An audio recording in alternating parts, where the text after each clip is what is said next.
Eh ben, je vous propose de commencer. Bienvenue à tous pour ce nouveau webinaire Mon Courtier Énergie. Je m'appelle Mathieu Denis, je suis le responsable pricing de Mon Courtier Énergie et j'ai le plaisir d'être accompagné par Dimitri Louis, analyste pricing au sein de l'équipe. Bonjour à tous. Alors, avant de lancer les débats, je vous propose de faire une courte présentation de Mon Courtier Énergie pour ceux qui ne nous connaissent pas. Donc, comme notre nom l'indique, nous sommes une société de courtage spécialisée dans l'énergie. On a été fondé en 2017. On a une croissance assez rapide puisqu'on a été introduit en bourse en 2023. Et aujourd'hui, notre métier, c'est d'accompagner nos clients professionnels dans leur achat d'énergie, gaz, électricité, de les conseiller au mieux pour permettre de trouver le meilleur contrat, le plus adapté au meilleur prix, et puis plus globalement de les accompagner sur les sujets d'énergie, de transition énergétique, d'optimisation tarifaire et fiscale. On est répartis sur plus d'une trentaine d'agences sur l'ensemble du territoire métropolitain, avec 170 collaborateurs et près de 150 courtiers sur le terrain pour accompagner nos 34 000 clients. Alors, aujourd'hui, on va parler de l'ARENH et on va parler plus spécifiquement de ce qui nous attend à la fin du mécanisme ARENH. Alors, dans un premier temps, ce que je vous propose de faire, c'est de faire un petit retour sur ce mécanisme, de voir comment il est constitué et quel était son objectif, et puis dérouler un peu les différents aspects pour arriver à ce qui est au sujet qu'on va voir après le post-ARENH. Donc le mécanisme ARENH, c'est l'acronyme d'accès régulé à l'électricité nucléaire historique. C'est un mécanisme qui a été mis en place dans le cadre de la loi NOM, avec comme objectif d'ouvrir le marché de l'électricité en France, qui était un marché relativement restreint à quelques grands opérateurs, et principalement à EDF. Donc l'objectif du mécanisme ARENH, c'est de permettre aux fournisseurs alternatifs de disposer d'un volume de production électrique nucléaire à un tarif préférentiel. Le volume alloué représente théoriquement 25% de la production nucléaire d'EDF annuelle. Donc ça représente 100 TWh. Le prix, lui, est fixé depuis 2012 à 42 €. En 2011, il était de 40 €. Il est passé très rapidement à 42. Et hormis l'année 2023 où les prix ont été revus à la hausse compte tenu de la crise de l'énergie, ce prix n'a pas évolué. Ce mécanisme était très intéressant puisqu'il a permis aux fournisseurs alternatifs d'avoir accès à un prix de l'électricité en dessous du tarif des marchés de gros. Si on voit sur le graphique qui se trouve à droite, le prix de l'ARENH, donc qui a été constant à 42 €, se trouvait peu ou prou un peu en dessous du prix du marché, et notamment sur les dernières années où le prix de l'électricité s'est fortement accru, notamment en 2022. Ce mécanisme, en fait, permet donc aux fournisseurs alternatifs de récupérer un volume d'énergie à un prix plus bas que le prix de marché, et pendant longtemps, jusqu'en 2018, la demande d'ARENH a été en dessous de ce plafond de 100 TWh. Depuis 2019, l'ouverture du marché qui s'est accélérée, l'évolution des prix de marché a fait que la demande a été supérieure au plafond ARENH et que tous les fournisseurs n'ont pas pu bénéficier de 100% des droits ARENH de leurs clients. Petit aparté, les droits ARENH du client sont calculés sur la manière dont consomment les clients, à savoir pendant les périodes 100% des heures de consommation pendant la période juillet-août, les heures de nuit et de week-end pendant les mi-saisons et aucune heure pendant la période hivernale. Donc ces droits ARENH permettent aux fournisseurs de demander un volume d'ARENH, et on va voir que ce système d'écrêtement a eu des effets parfois un peu compliqués. Ce système, qui est encore en vigueur et qui fonctionnera encore en 2025, prend fin au 31/12/2025. Donc la question, c'est de voir comment va s'orienter le marché avec la disparition de ce mécanisme et qu'est-ce qui pourrait ou qui est prévu pour le remplacer. Alors, ce mécanisme, objectivement, a fonctionné. Il a permis d'ouvrir le marché français et de permettre aux fournisseurs alternatifs de prendre des parts de marché par rapport aux fournisseurs historiques.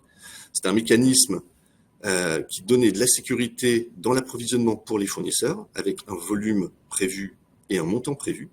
Ça permettait aux consommateurs de quitter l'opérateur historique en ayant des prix compétitifs et intéressants. Et puis l'objectif aussi, c'était de donner une visibilité à EDF avec un prix de production de 42 € qui était réglementé, encadré, et qui lui donnait une visibilité sur le long terme. Alors, ce mécanisme il a fonctionné puisque le marché s'est ouvert. Par contre, il comporte un certain nombre d'imperfections qui fait porter des risques sur l'ensemble de la chaîne du producteur EDF aux fournisseurs alternatifs ainsi qu'aux consommateurs. Je vous propose de regarder un petit peu les risques pour chacun de ces participants à la chaîne.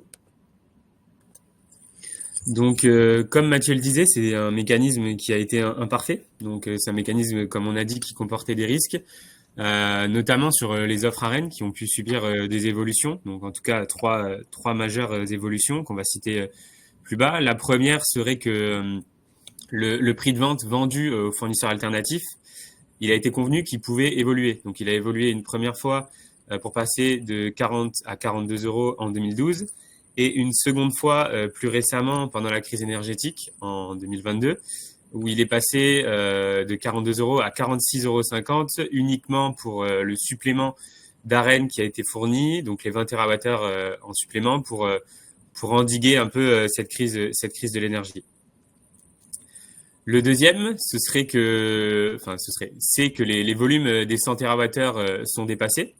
Donc, on a pu voir ces 6 dernières années que ce volume-là, il a été dépassé systématiquement. Donc, le dépassement de ces 100 TWh-là, il mène quand même à un risque majeur auquel vous avez pu être confronté, qui est l'écrêtement. Donc, on va le voir dans la slide suivante. Et donc, le troisième, c'est un risque un peu plus récent, c'est l'évolution du calcul des droits d'AREN qu'on a pu voir donc récemment avec la modification du coef de bouclage qui est passé donc de 0,964 à 0,844. Donc voilà, toutes ces évolutions-là font que le mécanisme comporte des risques et vous avez pu être contribué vous avez pu faire face à ces risques-là durant sa période d'exercice. Donc, on va revenir sur les deux derniers risques. Donc, le premier, ce serait l'écrêtement. Donc, on peut voir ici sur ce graphique-là l'évolution de la demande AREN par année de livraison. Donc, on peut voir que de 2012 à 2018, la demande AREN, elle a jamais dépassé le plafond qui avait été accordé, donc à 100 TWh. Par contre, à partir de 2019, ce plafond-là a été dépassé, ce qui a donc mené à un écrêtement qui n'a pas forcément été très impactant, ou en tout cas moins impactant que les années suivantes, étant donné que en 2019, les prix de marché étaient quand même sensiblement proches des prix de l'AREN.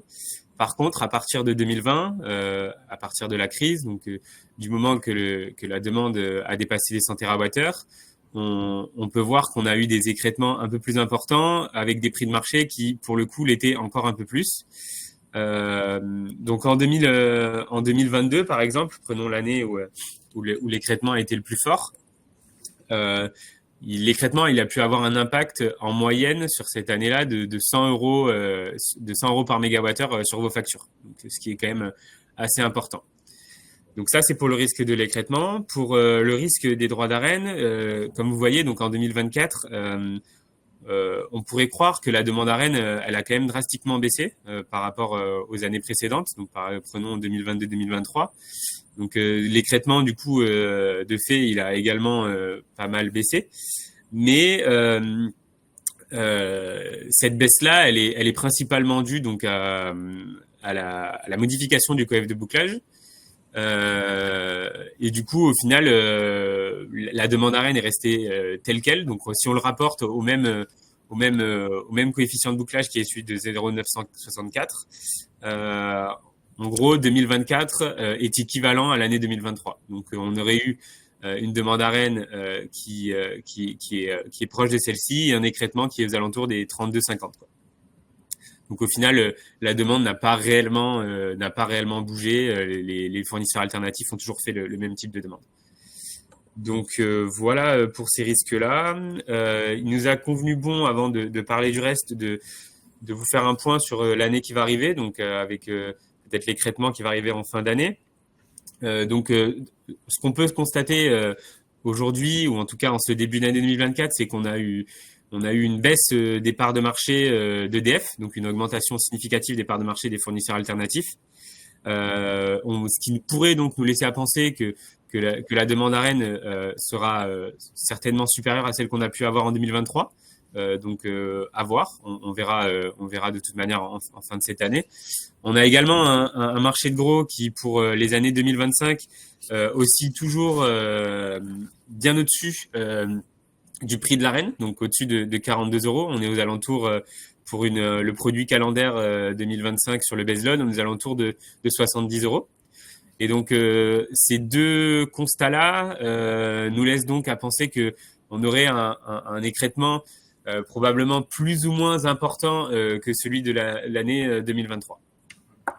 On verra ça en fin de cette année.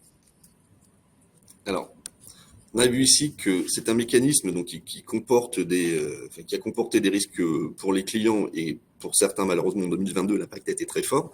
C'est un mécanisme également pour EDF qui est assez complexe, puisqu'on donne la possibilité aux fournisseurs alternatifs d'acheter une partie de la production d'EDF. On leur donne jusqu'au 15 novembre de chaque année pour passer devant la CRE et faire cette demande. Donc, le fournisseur, on l'a vu dans ce qui a été présenté juste avant par Dimitri, on a des années où en fait on avait 40, 50, 60 TWh et des années où il n'y a eu aucune demande.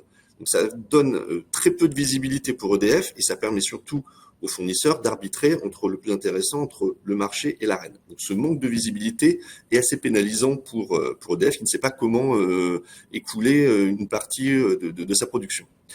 Le deuxième aspect, c'est l'aspect du prix de 42 euros. Alors, il n'y a pas réellement de méthodologie qui permette de calculer le prix de l'arène. En tout cas, ce qu'on constate, c'est que depuis 2012, ce prix n'a pas évolué, sauf en 2022, dans des conditions un peu particulières. Et on peut se poser la question, et là pour le coup, je n'ai pas la réponse, est-ce que ce prix reflète vraiment les coûts de reproduction d'EDF de son parc nucléaire? Donc de ce point de vue-là, EDF, entre ce manque de visibilité sur les demandes arènes et un prix qui est peut-être pas le juste prix de l'électricité, peut être pénalisant pour EDF. Enfin, ce mécanisme d'arène comporte aussi de la complexité pour les fournisseurs. Ce qu'il faut savoir, c'est que donc, les fournisseurs ont jusqu'au 15 novembre de l'année pour faire une demande arène. Donc ils ont par exemple jusqu'au 15 novembre 2024 pour faire une demande arène pour les livraisons de 2025. Ils vont devoir faire une demande qui sera représentative des droits arènes de leur portefeuille de clients. Et le problème, c'est que si jamais les fournisseurs se trompent, s'ils demandent plus d'arènes que ce que leur portefeuille leur permet, à la fin de l'année, ils peuvent avoir des pénalités. Donc il y a un vrai risque pour eux de mal évaluer leurs besoins d'arènes. Le deuxième aspect qui a été présenté par Dimitri, c'est la gestion de l'écrêtement. Alors, c'est deux aspects. C'est d'une part, il faut racheter, je ne vais pas dire en urgence, mais quand on connaît l'écrêtement arène qui arrive généralement début décembre, il faut racheter les volumes qui n'ont pas été sourcés via l'arène.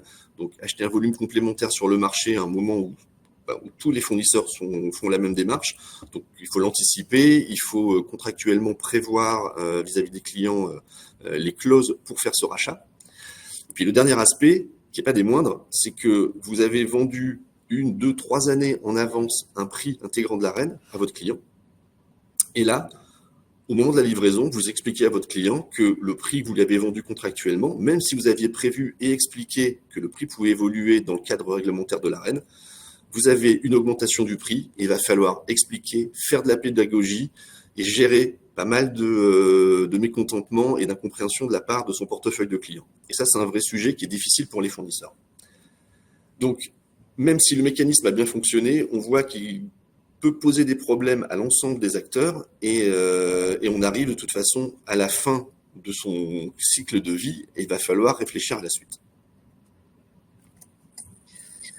Donc le nouveau mécanisme, il devra faire face à des enjeux auxquels le mécanisme arène s'est confronté. Donc il va y avoir une réflexion. Donc on va faire le cheminement de cette réflexion-là qu'il y a eu.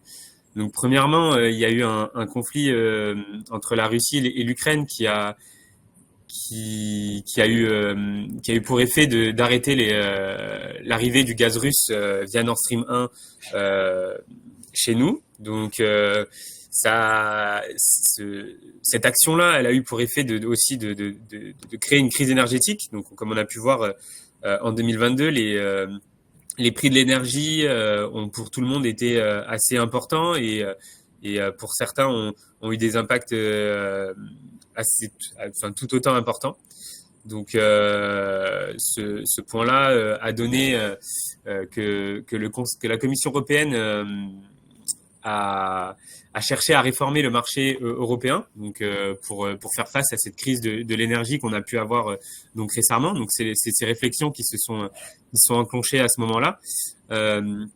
L'État français, donc le Conseil européen aussi, il a cherché donc à inclure, enfin en tout cas il a décidé d'inclure il a décidé d'une inclusion du parc nucléaire français pour le soutien aux énergies bas carbone.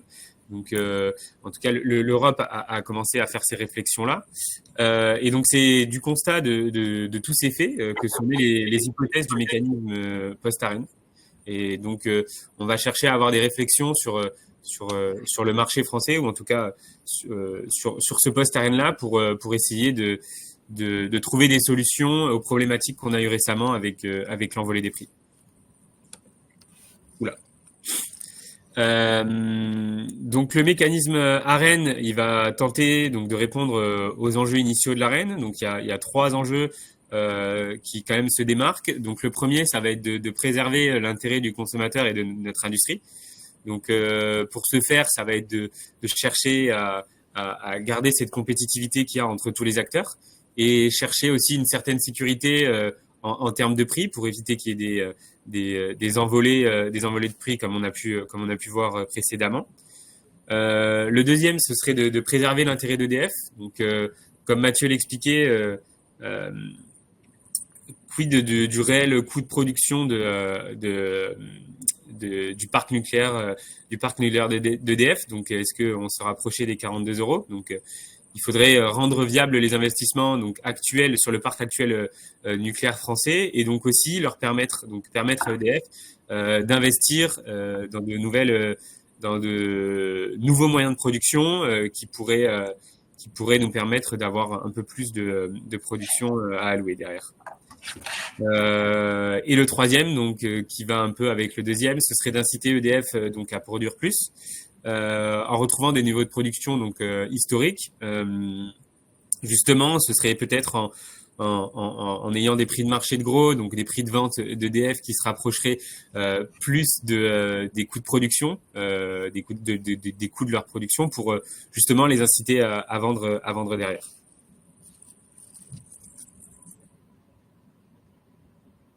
Oula, c'est trop vite. Alors, je te laisse faire, Dimitri. Excusez-nous. Voilà. Alors, sur la base en fait de ces réflexions, donc sécuriser les prix pour les clients, donner de la visibilité à EDF, avoir des justes revenus pour EDF et donc l'inciter à produire plus. On a eu plusieurs phases de réflexion pour le mécanisme post-ARENH. Alors, c'est un mécanisme, on sait depuis 2011 qu'il prendra fin en 2022. Donc plusieurs hypothèses se sont succédées pour trouver un mécanisme qui succède au mécanisme ARENH actuel avec un prix fixé à 42. Alors, le plus ancien qui a commencé à faire surface en 2020-2022, c'était l'idée d'un corridor de prix. Alors, le corridor de prix, c'est, au lieu d'avoir un prix unique à 42, c'est d'avoir un prix plancher, un prix plafond, qui oscillerait donc autour des 42 et qui permettrait à EDF toujours dans l'idée de lui permettre de vendre l'intégralité de sa production sur le marché de gros, d'avoir un prix encadré, alors avec une fourchette qui était évoquée entre 6 et 15 €, qui permettrait d'encadrer ce fonctionnement-là. En cas de revente de la production d'EDF à un prix supérieur au plafond de ce corridor, EDF rendrait une partie de ses gains supplémentaires et de la même manière, en cas de vente à un prix inférieur au plancher de ce corridor, l'idée c'est de compenser en fait le manque à gagner pour EDF. Donc c'est la première hypothèse qui a été mise en place, qui a été évoquée. Ensuite, plus récemment, après la crise, donc ça date d'il y a à peu près 1 an, on a évoqué le contrat pour différence. Alors c'est un principe un petit peu similaire, simplement les bornes sont plus larges et là c'est l'État qui vient s'engager à compenser EDF en cas de prix trop bas et de la même manière EDF s'engage à reverser une partie de ses revenus au-delà d'un seuil. Le tunnel est un peu plus large que celui du corridor, mais assez rapidement. un mois après, en novembre 2023, l'hypothèse du contrat pour différence a été revue suite aux échanges entre EDF et Bercy pour arriver sur un nouveau mécanisme qui est le plafonnement de prix. Alors, on est toujours sur la même hypothèse. EDF va revendre sur le marché l'intégralité de sa production nucléaire. Mais là, par contre, on ne parle plus de plancher, on parle que de plafond. Alors, le plafond serait un petit peu plus haut. On va le voir après. On évoquait un prix de 70 € du mégawattheure, qui serait le juste prix de production nucléaire d'EDF. Et au-delà des 70 €, EDF reverserait une partie, toute ou partie de ces gains supplémentaires. Par contre, on ne parle plus de seuil plancher. Donc, à date, c'est le dernier mécanisme qui a été évoqué. Ce qu'il faut juste savoir, c'est qu'en juillet dernier, le Sénat a un peu retoqué ce mécanisme en faisant valoir qu'en cas de renversement du marché et de prix de marché qui revient très bas, très en dessous des 70 €, il y aura un risque pour EDF et lui pousse plutôt pour le contrat pour différence. Donc à date, le mécanisme n'est pas encore arrêté, mais celui qui est le plus abouti ou le plus récent, c'est le plafonnement de prix. Alors, pour comprendre comment va fonctionner sur la base du complément de prix le mécanisme post-ARENH, donc ce qu'il faut savoir, c'est que 100% de la production d'EDF est revendue sur le marché. Le prix visé, c'est un prix de 70 € qui représente le juste prix de la production nucléaire. Et ce qu'on va faire, c'est qu'on va regarder à quel prix EDF va revendre sa production pendant une année. Et en fait, on va avoir une régulation ex post, c'est-à-dire après la période de livraison, pour compenser les consommateurs. Il y a un système qui est prévu avec 2 seuils. Sur un seuil donc, qui n'est pas encore complètement défini, aux alentours de 78-80 €, au-delà, EDF rend la moitié des profits qui sont générés par la vente de sa production. Et puis si on passe un deuxième seuil à 110 €, c'est 90% des profits qui sont reversés aux consommateurs. Alors, d'un point de vue pratique, là on a un petit histogramme. Sur la partie de gauche, c'est le mécanisme ARENH. Vous achetiez, alors on a un petit peu simplifié, mais on part sur une hypothèse d'un consommateur qui a 75% d'ARENH ou de baseload. C'est pas tout à fait identique, mais on va simplifier le schéma, et 25% de prix peak load. Avec son ARENH, le client a un prix de vente électron, hors frais de gestion, marge commerciale ou équilibrage, de 52 €.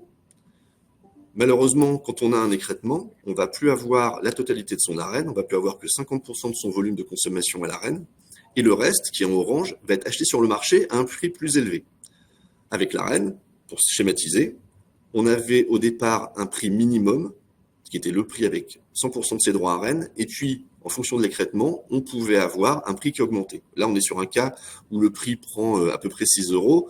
Comme l'a évoqué Dimitri tout à l'heure, on a déjà eu dans le pire des cas, des moyennes de prix supplémentaires, enfin de complément de prix d'une centaine d'euros, ce qui est très très impactant. Le mécanisme qui se mettrait en place avec la réforme de post-ARENH, c'est de dire que vous allez acheter 100% de votre prix sur le marché. Alors, comme l'évoquait aussi Dimitri, le prix du marché de gros est pour le moment beaucoup plus élevé que le prix, on est à peu près 70 €, il est plus élevé que le prix de l'ARENH. Ce qui fait que dans des proportions identiques baseload peak load, votre prix de l'électron serait plutôt aux alentours de 71,20 €. C'est effectivement beaucoup plus cher que votre prix avec de l'ARENH. Par contre là, vous n'avez pas de surprise, c'est votre prix max. Vous savez qu'en ayant acheté sur le marché, votre prix sera au maximum de 71 €. Par contre, si le prix de marché de gros de revente d'EDF est supérieur, là, vous allez possiblement bénéficier d'une compensation qui va venir baisser ce prix. Donc, ce qu'il faut retenir, c'est qu'à date, on avait un prix mine avec l'ARENH.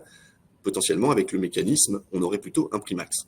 Je vais laisser le soin à Dimitri de vous présenter des exemples un peu chiffrés pour comprendre quel peut être l'impact avec le système de taxation sur les revenus, sur les profits supplémentaires d'EDF.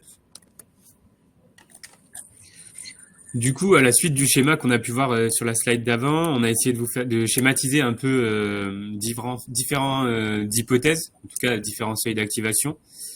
Donc sur le contexte qu'on a vu avant, on a un contrat qu'on a signé en 2024, qui court jusqu'à 2026, donc avec un prix du mégawattheure qui est donc de 71,20 € pour l'année 2026. Donc voilà, on arrive en 2026. Le prix moyen de vente effectif d'EDF pour 2026, il a été déterminé à 85 euros. Donc en gros, vous allez avoir le premier seuil qui s'active et ce premier seuil qui s'active va vous permettre d'avoir une rétribution de la moitié de la différence entre 85 euros et 78 euros. Donc en l'occurrence ici, vous avez une rétribution de 3,50 euros, ce qui fait que vous aviez un contrat à 71,20 euros qui du coup passera pour l'année 2026 à 67,70 euros. Donc une baisse de 3,50 euros. Pour l'hypothèse 2, donc ce serait donc que les deux seuils donc s'activent, donc qu'on ait cette fois-ci en 2026 un prix moyen de vente effectif d'EDF qui serait donc de 115 euros. Donc vous auriez le premier seuil le deuxième seuil qui s'active, donc qui serait donc une rétribution de 90% de la différence entre 115 euros et 110 euros. Et le deuxième seuil qui s'active donc, qui serait donc la moitié, donc 50% de la différence entre 110 euros et 78 euros. Donc cette fois-ci, ça vous ferait une rétribution de 20,50 euros. Et donc votre contrat passerait pour l'année 2026 de 71,20 euros à 50,70 euros.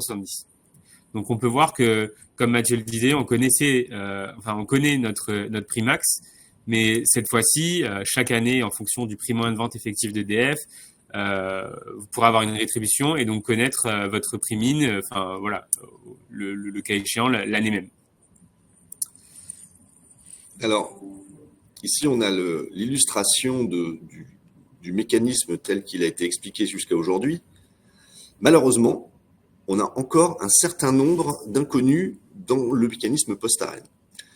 Alors, le premier, c'est que on ne connaît pas le timing des redistributions des revenus d'EDF. Alors, on a parlé de rétribution ex post, donc ce qui voudrait dire que potentiellement, vous achetez en 2024 votre contrat, ou en 2025 votre contrat pour 2026, et vous connaîtriez la remise ou potentiellement les gains reversés par EDF fin 2026 ou début 2027. Donc, ce qui donne, on n'est pas encore sûr de ce timing. Est-ce qu'il y aurait des systèmes qui permettraient de l'anticiper pour donner un peu de visibilité?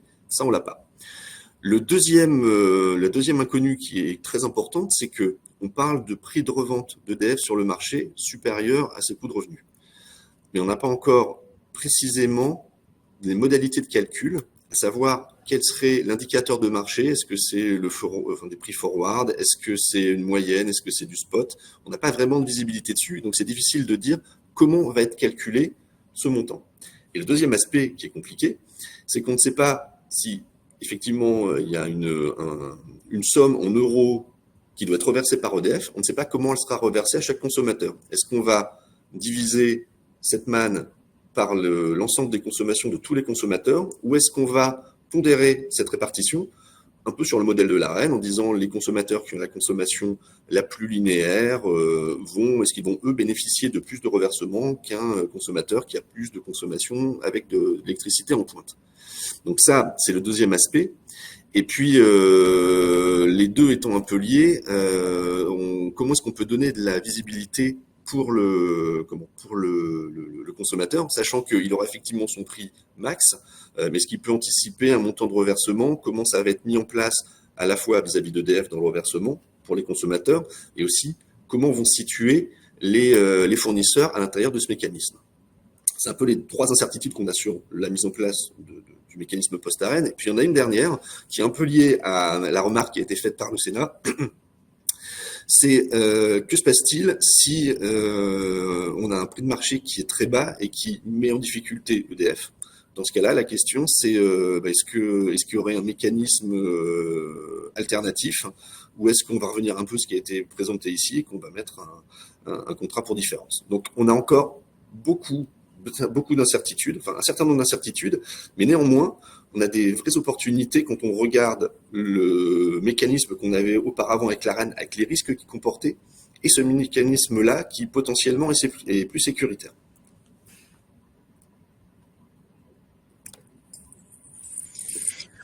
Donc pour clôturer ce webinaire, votre contrat d'électricité pour 2026 et après. Donc vous l'aurez donc compris, avec ce nouveau mécanisme, donc tous les volumes que vous achèterez le seront donc sur les prix de marché, donc les prix de gros.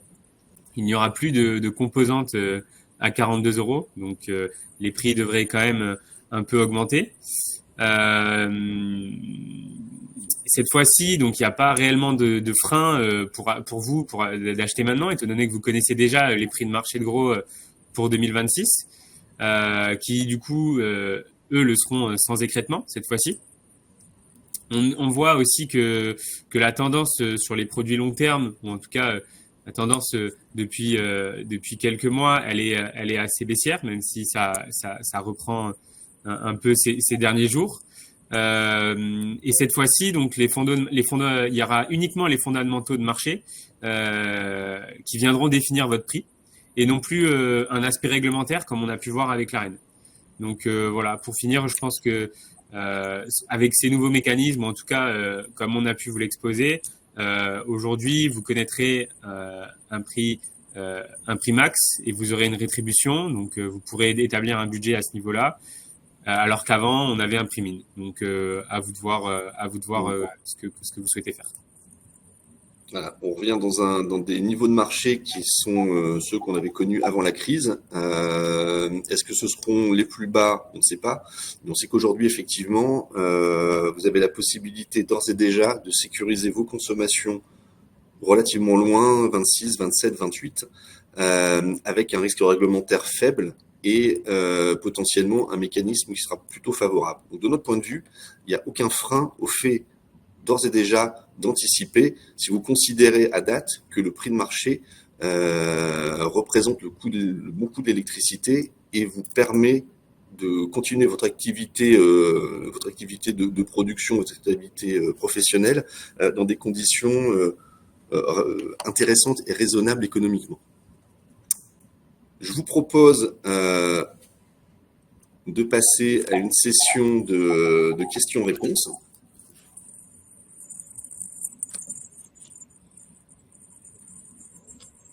Alors, on a une question. Si le prix EDF est trop bas, nous aurons forcément à compenser. Alors, pas forcément. En tout cas, dans le dernier mécanisme de plafonnement qui a été présenté, à date, il n'y a pas ce risque de compensation.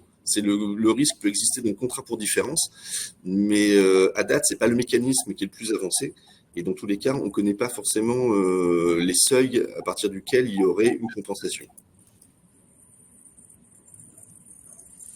Alors, j'ai une autre question. C'est comment déjà les contrats signés pour 2026 et au-delà seront impactés par le mécanisme post-AREN? Alors, on ne connaît pas exactement, on l'a vu, on ne connaît pas le mécanisme. Par contre, on est sûr d'une chose, c'est que les fournisseurs vont devoir de toute façon réimpacter pour le client le mécanisme quel qu'il soit. Donc, dans tous les contrats, il y a des clauses qui sont déjà intégrées, qui prévoient que si un mécanisme se met en place et importe un gain pour le consommateur, il sera réimpacté par le fournisseur. Après, comme on l'a vu, on n'a pas forcément tous les tenants et aboutissants de ce mécanisme, mais on sait que si jamais il y a un gain à aller chercher, les fournisseurs, de toute façon, seront obligés de le répercuter. Donc, il n'y a pas de risque réglementaire de ce point de vue-là, c'est que dans le bon sens pour le consommateur. Non, et d'ailleurs, il y a certains fournisseurs qui, dans leur contrat, prévoient déjà une clause d'adaptabilité pour ce futur mécanisme. Donc, voilà, c'est en plus. Il y a une autre question donc, qui nous dit donc contrairement à l'AREN d'aujourd'hui, il y aura plus de risque d'écrêtement. Si nous acceptons de payer plus cher dans un premier temps, nous avons une chance par la suite de payer moins cher sur les prochaines années. Oui, c'est ça en fait. Maintenant, il y aura plus d'écrêtement et vous allez payer donc un peu plus cher étant donné que vous aurez plus d'énergie à 42 euros. Mais derrière, donc à voir quand sera déterminé ou en tout cas fixé le montant de votre futur prix, mais vous paierez moins cher si les marchés atteignent certains niveaux. Ouais. Donc si on passe ce seuil de 78 euros et ce seuil de 110 euros, quoi. Ces seuils-là, d'ailleurs, je l'ai pas rajouté, mais ces seuils-là pourraient être modifiés donc en janvier 2025 et après à hauteur de tous les 3 ans. Donc voilà, ce sera vraiment adaptable.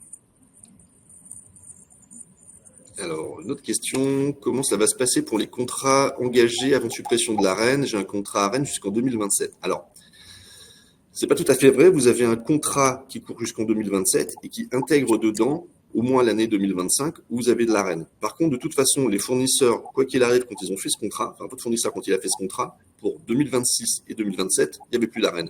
Donc, c'est d'ores et déjà un vrai prix fixe sur lequel pourra venir s'impacter l'effet positif d'un reversement d'EDF si jamais le mécanisme tel qu'on l'a vu se mettait en place. Donc, quoi qu'il arrive, votre contrat Arenh, si c'est un prix moyen sur la période, l'année 25 avec l'Arenh à l'intérieur a fait attirer les prix vers le bas potentiellement, mais votre contrat n'a pas d'Arenh en 26-27. Mais voilà, pour ceux qui ont déjà signé le contrat, il faut vraiment avoir en tête de scinder année par année, ou en tout cas, si vous avez encore une année en 2025 qui comporte de l'Arenh et les suivantes pour vraiment vous rendre compte de ce qu'il a été sur le sourcing de vos prix, quoi. Alors, on nous pose la question, quand aurons-nous le schéma exact? Est-ce qu'on a une date définie? Alors, non, on n'a pas encore de date. Ceci dit, le temps commence à presser pour justement mettre en place et faire valider à la maille européenne le futur mécanisme, même si des premiers jets ont été faits. On sort d'une petite période, entre guillemets, un peu d'incertitude politique en termes de gouvernement, sans rentrer dans aucun aspect politique, mais en tout cas, on n'avait plus forcément la tête à traiter ce dossier. La bonne nouvelle, c'est que les personnes au gouvernement sont restées les mêmes sur ces sujets-là, et donc il peut y avoir une continuité et une maîtrise du dossier pour le faire avancer. Donc on espère que dans les semaines à venir, on aura un peu de visibilité, et que j'espère fin 24, qui sait, début 25, courant 25, on aura un mécanisme qui sera complètement calé, et qui permettra de donner de la visibilité, de savoir quelles sont les attentes qu'on peut avoir sur le post-Arenh.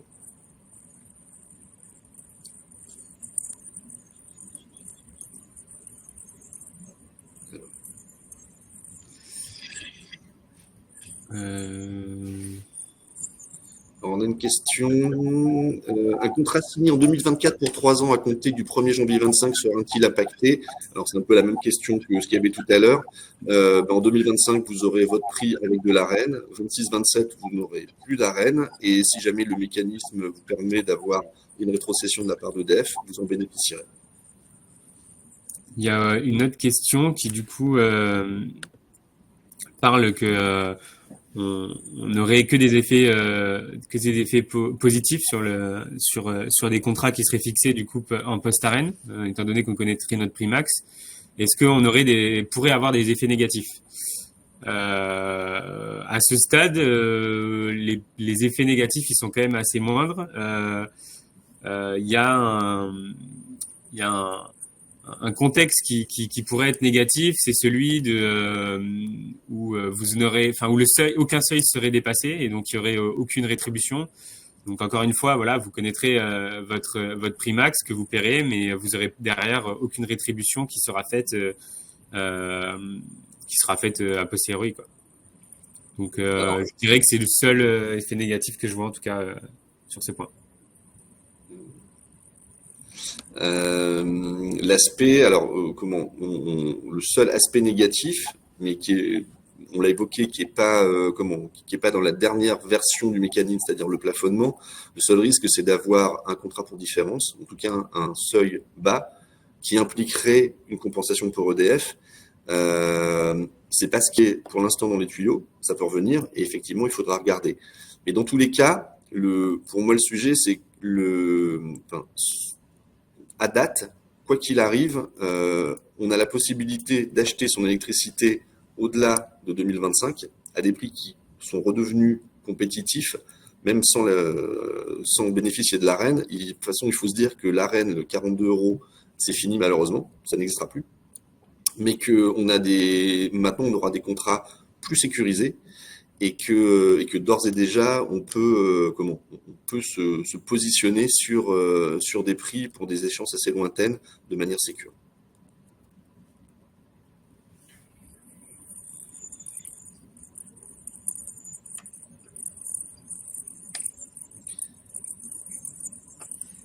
Alors, c'est une question intéressante. Comme vous le savez, il y a du bon et du mauvais avec les fournisseurs alternatifs. Comment comptez-vous évaluer ce risque vis-à-vis des clauses de réévaluation de prix avec certains fournisseurs alternatifs? Alors, c'est une bonne question.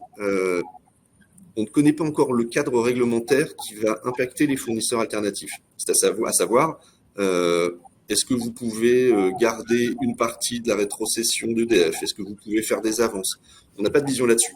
Et de notre point de vue, quel que soit le mode de fonctionnement, il sera prévu dans les contrats, donc on pourra analyser assez facilement quel est le mécanisme le plus intéressant d'un fournisseur à l'autre.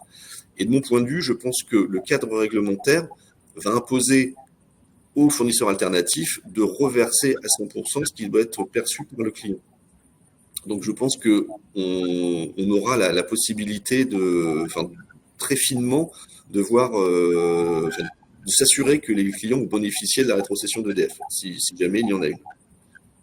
À date, on attend toujours de toute façon les précisions sur le mécanisme pour pouvoir justement voir comment il est impacté par les fournisseurs dans leur contrat.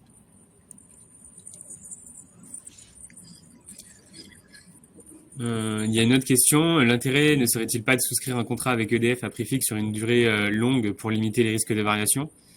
Que vous souscriviez maintenant avec EDF ou un autre fournisseur alternatif, ça n'a pas réellement d'impact étant donné que les prix auxquels vous allez souscrire sont des prix de marché de gros. EDF, en gros, faut bien dissocier EDF Production qui donc va produire l'électricité et EDF Fourniture qui va la vendre. Aussi, dans les réflexions, l'État, en tout cas les réglementations vont pousser à ce que ces deux entités soient bien scindées. Aujourd'hui, donc, vous allez acheter des prix de marché de gros qui seront les mêmes pour EDF que pour les fournisseurs alternatifs. Donc, ça n'a pas réellement d'impact. Hein. Après, si vous voulez souscrire sur des longues périodes, à vous de choisir de qui sera le meilleur. Donc, c'est ce qu'on fait un peu chez MCE. On essaye en fonction de votre moyen de votre consommation, de déterminer lequel fournisseur pourrait être le plus attractif pour vous. Alors là, on a pas mal de questions. Une que je trouve intéressante et très pertinente.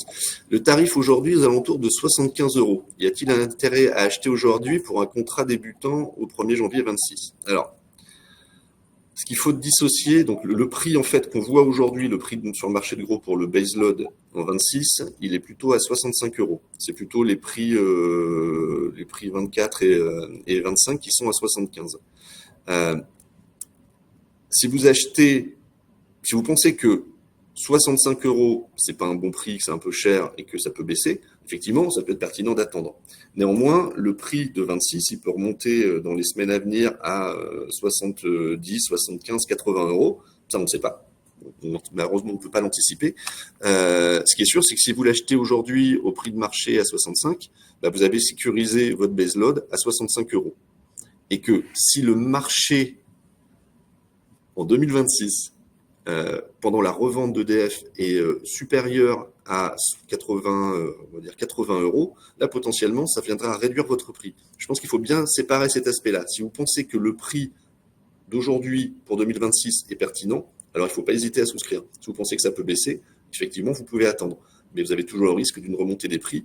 Et de notre point de vue, alors ça n'engage que nous, on sent quand même qu'on arrive sur un niveau de marché qu'on n'a pas connu depuis fort longtemps, qui redevient assez compétitif et qui peut en soi justifier de prendre des positions sur des échéances assez longues. Du coup, je vais répondre, je pense, à la dernière question. Enfin, je te laisserai voir, Matt. Mais du coup, le marché de gros étant actuellement supérieur à 42 € et le mécanisme à venir prévoyant un plafond à 70 €, peut-on en conclure que nos budgets énergie doivent nécessairement être revus à la hausse? Alors, en fait, faut vraiment décortiquer vos prix qui ont été faits avec le mécanisme ARENH. C'est que vous avez des prix à 42 €, donc vous avez droit à tant d'énergie à 42 € et le reste, vous devez le payer au marché de gros. Donc aujourd'hui, ceux qui avaient des droits ARENH qui étaient assez importants payaient donc la majorité de leur énergie à 42 €. Donc fatalement, ça faisait baisser les coûts. Maintenant, avec ce nouveau mécanisme, il n'y aura plus cette hypothèse de 42 €. Donc, on paiera vraiment tout sur le marché de gros. Donc, on devra subir les évolutions sans avoir de prix fixe donc qui a été fixé et de prix fixe qui quand même, disons-le, avec 42 € est assez bas, en tout cas aujourd'hui.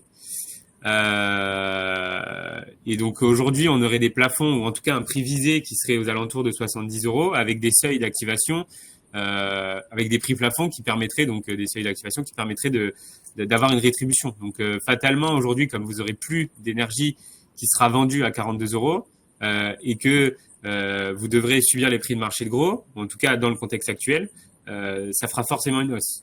Maintenant, si les prix de marché de gros devaient être vendus à des prix aux alentours de 42 €, voire inférieurs, fatalement, vous aurez une baisse sur votre facture.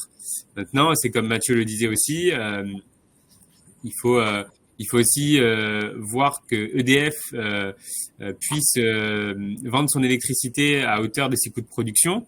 Donc, est-ce qu'un prix plancher sera fixé? Ça, pour l'instant, on n'a pas d'informations. Donc, ce sera à voir durant les prochains mois. On verra. Je vous propose de répondre à une dernière question qui était dans le chat. Du coup, quelle est la tendance du marché selon vous? Alors, je vais vous faire une fausse réponse pour commencer. Je sais pas. Honnêtement, la fausse réponse, c'est que je sais pas vraiment parce que c'est difficile. Ma vraie réponse, c'est de dire, on a connu donc un marché qui s'envolait à des prix stratosphériques. Le marché s'est corrigé progressivement, doucement. Là, donc, comme on l'évoquait, le prix de clôture sur le marché de gros pour 2025, c'est à peu près 70, 65 pour 2026.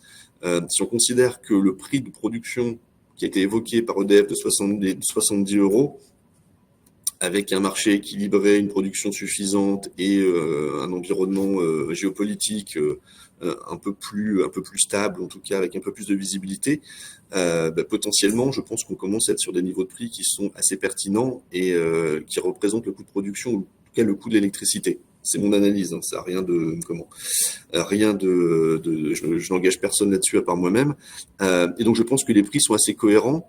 Je ne dis pas qu'ils vont pas baisser, ils vont pas évoluer par la suite, mais je pense qu'on arrive sur un niveau de prix qui est assez cohérent. Donc je pense que la tendance, elle va être plutôt flat avec des variations, j'espère, qui seront moins importantes.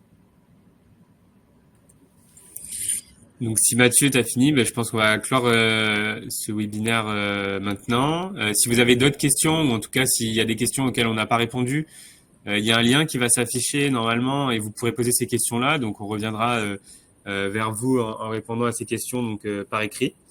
En tout cas, merci de votre attention et puis je vous souhaite à tous une bonne journée. Merci à tous et à très bientôt pour un nouveau webinaire Mon Courtier Énergie. Au revoir. Au revoir.